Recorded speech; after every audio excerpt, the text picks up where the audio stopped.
Jo, le t'ju ngatrove. Ikshi këte Libani. Izraeli bëhet gati të pushtoj Libanin, le t'ju. E ke para Serbis. Go!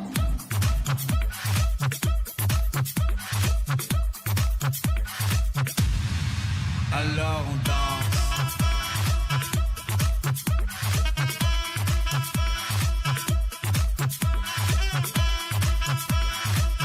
Qa është kjo histori kullat, të rinë vetëm 10 minutat e kjo histori? Nga jugu i Libanit janë zhvendosur në mbi Beirut e lartë, rreth 500.000 veta që janë banorët të civil, po tërhiqen edhe trupat... 500.000 veta? Po tërhiqen edhe trupat ndërkombëtare, ja këto janë bombardimet që kanë bërë njësitë e Hezbollahut mbi fshatat e Izraelit në veri, deri 30 sa kilometra larg. Dhe ushtria izraelite ka tërhequr qytetarët nga veriu dhe përgatitet që me trupat futet dhe të luftojë Hezbollahun brenda Libanit. Për këtë arsye Izraeli ka thirrur 100.000 trupa rezerviste. Dhe pritet që nesër se pas nesër të fillojë edhe një herë pushtimi i Libanit. Po pushtimi i Libanit, i jugut Libanit e ke fjalën.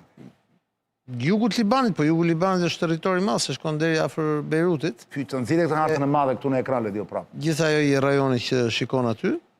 Edhe është Ministri i Mbrojtjes së Izraelit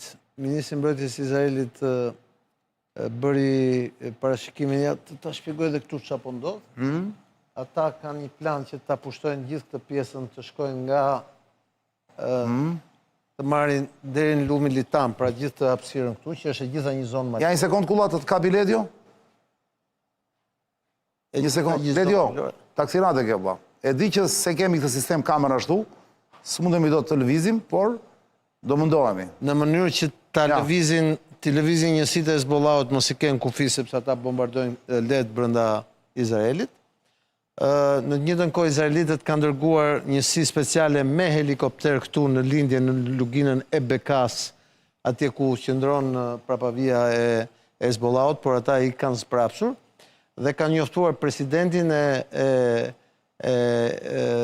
Libanit që do të shkojnë deri në jug të Beirutit dhe presidenti i Libanit i ka thënë ju, pse s'na ndihmoni ne që ne me ushtrinë ta spostojmë Hezbollahun, por po merrni sebepin që të gjeni sebepin që ta pushtoni Libanin. Pra qëllimi i Izraelit është që të vi me trupa deri këtu në jug të Beirutit. Ç'do më thënë kjo kulla? Hajde ulu, hajde. Tani, o kulla, ç'do më thënë kjo të pushtoj Libanin tani, se nuk e kuptoj mirë. E ka pushtuar disa herë, po çështja... Jo gjithë Libanin, është futur në jug të Libanit. Jo, ka vajt në... Si shikojmë nga harta? Në kohën që Bibi Netanyahu ishte në ushtri, kanë vajt në...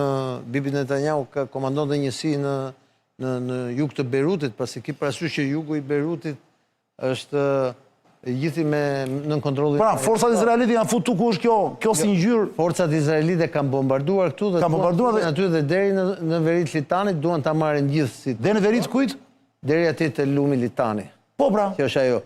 Dhe tani duan të kalojnë dhe projekti është që të marrin këtë dhe pastaj shkojnë deri lart në Beirut, pra ta ndajnë. Beiruti që është atje lart fare. Po, atje ku janë ato që është ndarë ato. Po pastaj, më fal, ku është kufiri i Libanit? Vazhdon dhe më lart Libani ato. Vazhdon pastaj se është Tripoli, shkon këtej nga Siria dhe pastaj janë territoret ku janë sunitët dhe ku janë Por nuk se kanë punë atë lart. Jo, ata duan të shkojnë këtu. Deri në Beirut. Deri në Beirutin jugor. Që do të thotë... Po cili është qëllimi tani, më falni sekond. Që të marrin në kontroll territoret e kontrolluara nga Hezbollahu dhe të bëjnë ato që s'bën dot vitin që shkoi, pasi u ndërprej lufta, pra të bëjnë eliminimin e Hezbollahut në terren dhe fillimin e luftës civile se kjo gjë do të çojë në luftë civile në Liban, domethënë. Në luftë civile në ç'kuptim?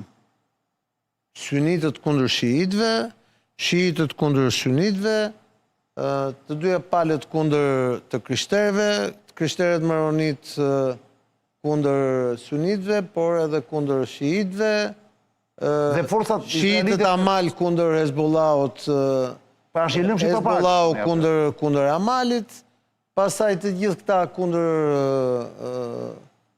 të krishterëve ortodoks, pastaj këta atje në veri janë sunitët në Tripoli, të cilët janë përkrahas, kanë qenë përkrahas të Al-Qaedës edhe të ISIS-it që janë kundër shiitëve këtu, Qeveria e re në Siri është kundër Hezbollahut, sepse Hezbollahu është mbështetës i Iranit dhe i gjithë ky rajon, pra nëse vazhdon kjo lufta që kemi në Iran, gjithë ky rajon do jetë fronti i ri i luftës dhe do ketë shumë të vrarë dhe unë mendoj që Izraeli do ta pushtojë paktën një pjesë të Libanit. Por më një sekondë. Në Liban flisnin për këtë këto ditë. Si Izraeli e fillon tani këtë sepse ky është një moment që pasi Izraeli filloi bombardimin e Iranit, Irani ju kundërpërgjigj Izraelit nëpërmjet Hezbollahut me raketa brenda. Se Hamas tani, për Hamas nuk përfitet shumë. Jo, unë ta kam thënë gjithmonë që Hamas s'ka lidhje me Iranit, kam thënë që kur të hyjë Irani në lojë, do ta dëgjojmë. Dhe kjo është dëshmia. Hamasi është i lidhur me arabët. Me Katarin. Katar, Arabi Saudite, Kuvajt, Pra nuk është proksi iranian, thoti.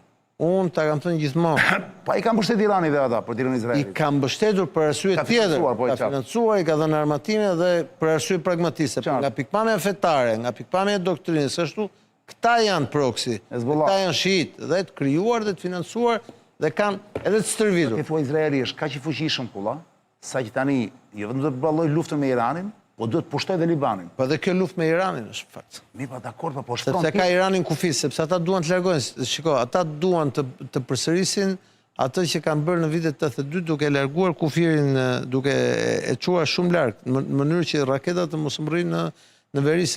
Po i përsëritet ajo që ndodhi vitin që shkoi, që pati refugjat brenda territorit Izraelit, pra nga veriush vendosën jug. Qëllimi i cili është? Qëllimi është eliminimi i Hezbollahut. Po që unë kam thënë që Hezbollahu është shumë i fortë dhe nuk është dhe koha e tregoi që pavarësisht luftës së vjetme, prapë Hezbollahu vazhdon shumë i fortë dhe godet Izraelin. Ato pamjet që çova ndryshin nga qytetet izraelite. Po që panë përpara, po. Pra, po shkojmë drejt luftës totale. Pra, ky konflikt. Luftë totale në lidhjen e mesme. Prit, deri tani për 2 javë u shpërndan gjithë vendet e lindjes mesme. Pra ditën e parë nuk ishte parashikuar. Qartë. Dhe tash imagjino se kur të vazhdojmë me këtë ritëm pas 2 muaj se ku do jemi. Se çdo veprim ka një kundërveprim. Ti bën një veprim, pastaj një kundërveprim, pastaj një vend tjetër. Mund të aktivizohen tani apo do aktivizohen mendon kulla gjithë celulat terroriste nëpër Europë? S'ka lidhje çan synit. Ti ja shpjegojmë njerëzve tash se bëhet një kakofoni e turpshme. Domethënë, këta çfarë janë post-Qaida, ISIS, këta ekstremi sunit, domethënë, e urrejnë Iranin. Janë dakord pra, celulat terroriste iraniane po flasën burr. Atëherë, iranianët nuk kanë celula terroriste. Iranianët kanë celula të shërbimit inteligjent iranian që i përdorin për terrorizëm, që është tjetër gjë. Këtë po them. Po kjo është tjetër gjë. Pra, nëse Irani do përdor, pra nëse Irani do shkojë deri në luftë ekstreme, pra nëse do rrezikojë rënien e regjimit nga brenda armën atomike të tjetër, patjetër që do ketë dhe nga këto gjëra. Por ajo që kemi njohur ne deri tani, gjihadizmi ndërkombëtar, synit, ata po fërkojnë duart që Irani është në këtë pikë. Pse? Sepse duhet të thënë që Irani për gati 15 vjet, 20 vjet bashkëpunoi fort me Perëndimin për t'i zhdukur ata. Qartë. Pra, po kthehet fatura tash se patëm një 20-25 vjeçar ku u bë bashkë Perëndimi me shiitët, me Iranin kundër sunitëve, dhe tani po kthehet fatura. Perëndimi është bërë me sunitët kundër shiitëve. Karma i zë. Është ashtu, zonjë grua. Dgjoj, o kulla, edhe pyetja idiote vëllai, që i vjen në mendje çdo njeriu që nuk merret fare me këtë punë, që mund na shohin tani rastisht se e premte sot thonë, "Ore, një sekond, shohim një çanin te kulla, ç'është po thotë ky kulla." Ore, në momentin më të keq kulla, nëse vjen një moment që, është ajo loja që është shumë e rrezikshme, që nuk po arrin dot, pa parët nuk po. A mund të përdorin amerikanët ose izraelitët bombën bërthamore taktike? Disa nga ato edhe mundet, nëse do duhet të eliminojnë armët e shkatërimit mas të Iranit. Po jo vetëm armët. Armët e shkatërimit mas. Po jo më sepse ajo eliminon dhe këta gardë këta. Po jo, në përgatitje makurin. Ato përdoren vetëm për se ato i eliminon dhe me forma tjera, por ato përdoren ata e para njëherë ke vetëm në tokë dhe janë shumë. E dyta është, shiko, ato armë nëse do përdoren vetëm në rast ekstrem. Nuk kemi ende tek rastit. Nuk kemi atje. Po këto bomba me hidrogjen, ka Irani nga këto? Jo. Shiko, Irani ka gjithë teknologjinë kimike që se ka kush në botë, ka dhe gjithë sistemet raketore që i ka surprizuar gjithë dhe po i shohim deri tash. Po Irani që të ketë aftësinë goditse me bombë bërthamore ka nevojë për Rusinë. Dhe unë nuk besoj që Rusia është në këtë moment ja jep Iranit. Rusisë dhe Kinës i intereson që Irani ta fusë Amerikën luftë dhe ta mbajë aty dhe Amerika të konsumojë shumë energji në një luftë të tillë, siç ndodhi atëherë në Afganistan. Dhe ata të vazhdojnë të mbajnë çmimet lartë, se imagjino se sa para do fitojë Rusia tani me këtë situatë. Pra, të gjithëve Ku do ja shes Rusia akulla? Rusia Kinës, Indis. Rusia I ka shit gjithmonë Kinës. Po me çmime më të larta çan. Do rriti çmimi tani Po thotë. sigurisht, do i shes edhe. Po pse ne ku i kemi marrë tash? Nga India kemi marrë. Ku prodhon naftë India? Naftë ruse ka qenë e gjitha. Sigurisht. Po sigurisht. E devijuar Po rrugën. Evropa nga e ka marrë? Nga India. Po këtu do shohim drithrat, se do rriten drithrat, e kupton? Do përsëritet historia që kemi parë me Ukrainën.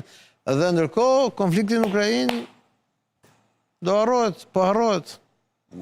Ledio, bëjmë një gjiron qilek, dhe pastaj të kalojmë të serbët. Pyta, po Serbia. Bëjmë gjiron qilek, Ledio.